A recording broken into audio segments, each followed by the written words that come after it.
కూర్చో.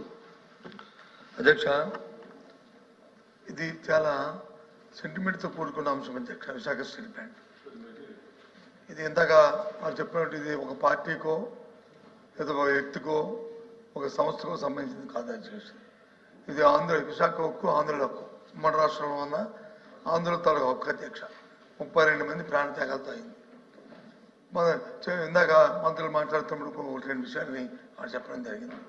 భూములు అమ్మేస్తున్నారు అప్పుడు ముఖ్యమంత్రి గారు తీర్చేద్దారు. దానికి కావాల్సిన నిధులు సేకరించుకోవడానికి ఆ రోజు చెప్తున్న ప్రయత్నాలు అధ్యక్ష.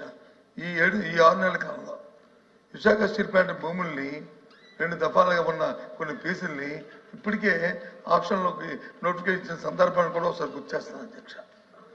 దాన్ని మేము వ్యతిరేకించమా? ఇది కాదు, ఇది డే టు డే యాక్టివిటీలో భాగం అధ్యక్ష. ఆ సందర్భంలో మాట్లాడిన దాన్ని రాజకీయాల్లో కూర్చోపించడం కరెక్ట్ కాదు అధ్యక్ష. ఏమైనప్పటికీ కూడా ఇది పూర్తిగా కూడా దీన్ని ప్రైవేటైజ్ చేయకుండా ఉంచాలి అధ్యక్ష. ఆ రోజు స్వయాన ప్రధానమంత్రి గారు విశాఖపట్నం సభకు వచ్చినప్పుడు సాక్షాత్తు ఆనాటి ముఖ్యమంత్రి జగన్మోహన్ రెడ్డి గారు మొత్తం సభా సాక్షిగా లక్షలాది మంది ప్రజలు ఉంటుండగా ఆ రోజు విశాఖపట్నం స్టీల్ ప్లాంట్ ప్రైవేటీకరణ చేయడం వీలు లేదు, మేము అర్థిస్తున్నాము, ఇది మా తాలూకా, ఇది మా సెంటిమెంట్ అని చెప్పి ఆ రోజు ముఖ్యమంత్రి గారి సందర్భాలు కూడా ఒకసారి జ్ఞాపకం చేస్తాను అధ్యక్ష. ఎందుకంటే ఇది అన్ని పార్టీల తాలూకు కమిట్మెంట్ ఉండాలి తప్ప ఇది ఏ ఒక్కరితోనో అవుతుందో అనుకుంటే మాత్రం పొరపాటు అధ్యక్ష. ఏదైతే రాష్ట్రంలో దేశంలో ఉన్న మిగతా రాష్ట్రాల్లో జరుగుతున్న అంశాలు ఉన్నాయో ఆ ప్రకారమే దీన్ని కూడా అందరం సమస్యగా దీన్ని కాపాడుకోవడం బాధిస్తుంది. పూర్తిగా మా తరఫున, మా పార్టీ తరఫున, మా బాధ్యతగా ఈ హక్కుని ఏదైతే విశాఖపట్నం స్టీల్ ప్లాంట్ అనేదాన్ని ఏదో ఉందో దాన్ని చేస్తే మాత్రం దాన్ని పోరాడతాం అధ్యక్ష, దాన్ని కాపాడడం ప్రయత్నిస్తాం అధ్యక్ష. ఏదైతే ఇప్పుడు గౌరవ సభ్యులు చెప్పారో కుటుంబంలో నాయకులు అచ్చెన్నాయుడు గారు కానీ లేదు పవన్ కళ్యాణ్ గారు చెప్పారు, ఆ మాట మీద కట్టుబడి ఉండి దీన్ని ప్రైవేటీకరణ చేయాలనేది మా తాలూకా డిమాండ్ ఎక్సర్సైజ్ చేయాలని కోరుతున్నాం అధ్యక్ష. ఇంకా లేదండి, ఇంకా కూర్చోండి, అయిపోయింది. Question number 13634 minister for revenue reply చెప్తారా సార్? ప్రతిపక్ష నాయకులు బొత్స గారు అడిగిన దానికి సార్, ఆ రోజున కూడా మేము అడిగింది ఏంటంటే ఆల్ పార్టీ డెలిగేషన్ తీసుకెళ్ళండి అని మేము అభ్యర్థించాం sir. They haven't taken any initiative even then. We are real. ఆ రోజు నుంచి కూడా ఈ రోజు మేము ఒకటే కమిట్మెంట్తో మాట్లాడుతున్నాం, కానీ ఆ రోజున మేము అభ్యర్థించాం అధ్యక్ష. ఆల్ పార్టీ మీరు చేయండి, మేము తీసుకెళ్తాం, మేము అందరం వస్తామని మాట్లాడాం. Maybe they didn't consider it sir అధ్యక్ష. So you want to bring it to that. ఇంకా పెంచొద్దు ఇంకా చేయకపోతే అది రికార్డ్స్ లో ఉంటుంది అధ్యక్ష. ఆల్ పార్టీ డెలిగేషన్ తీసుకెళ్ళడానికి ఎవరికి అభ్యంతరం లేదు అధ్యక్ష. ఎప్పుడు ఇన్ స్పైట్ ఆఫ్ వినండి వినకపోతే చెప్తారుగా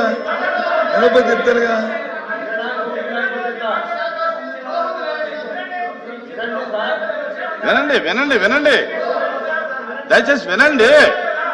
రామారావు గారు వినండి. వినటానికి అభ్యంతరం ఏముంది? ఆ రోజున్న ప్రభుత్వానికి ఆపే శక్తి లేకపోయినప్పుడు ఆల్ పార్టీ డెలిగేషన్ రావాలని మాకు ఆ శక్తి ఉంది. అది ఉంది కాబట్టి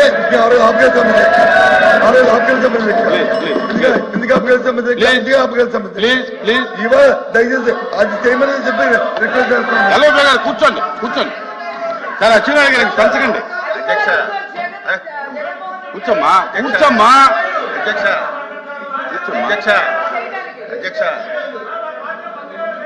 ఆ రోజు కనుక నిజంగా మనసు త్రికరణ శుద్ధిగా వారు కనుక ఆపండి ఉంటే అసలు ఈ రోజు ఈ ప్రశ్న ఉత్పన్నం అయ్యింది.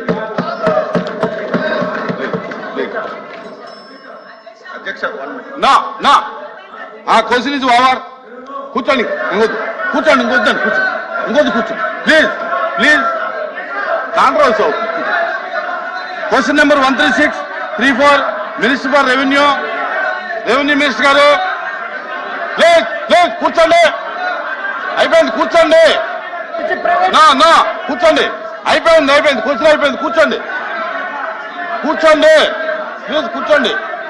ఎందుకు కూర్చోండి. క్వశ్చన్ అయిపోయింది.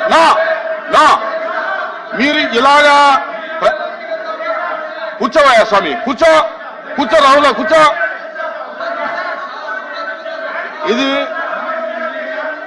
ఇది బ్యాడ్ ప్రాక్టీసు, ఇది బ్యాడ్ ప్రాక్టీసు. నా ఇది బ్యాడ్ ప్రాక్టీసు. నా ఇలాగ మీరు బెదిరిస్తే మైక్ ఇస్తాననుకోవటం అది అసంభవం.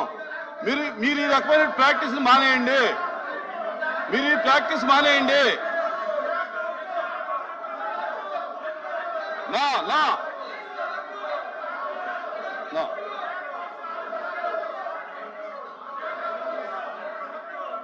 ఎవరు లేదు లేదు లేదు. నా నా నా నా నా ఎవరు ఆ క్వశ్చన్ అయిపోయింది. ఏమో లేదు, అది లేదు. అరే ఎందుకు వస్తారా మీరు? ఏంటి దేనికి వస్తారు మీరు?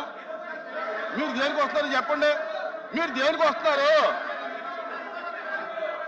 మీరు దేనికి వస్తున్నారు? సార్ కూర్చోండి, మినిస్టర్ గారు కూర్చోండి. ఒక్కళ్ళు చెప్పండి ఎందుకు వస్తున్నారు? మీరు ఇనమ్మా ఏనండి. మీరు ఎందుకు వస్తారు ఇక్కడికి? మీరు ఎందుకు వచ్చారు చెప్పండి.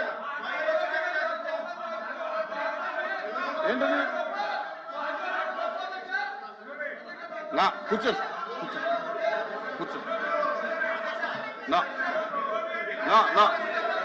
నా ఇలా వస్తే ఇవ్వను.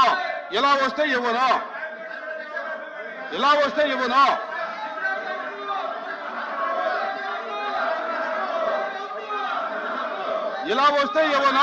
మైక్ ఇవ్వను. ఇలా వస్తే ఇలాగ మీరు ఈ ప్రాక్టీస్ ఇటువంటి ప్రాక్టీస్ చేస్తే నేను ఒప్పుకోను. నా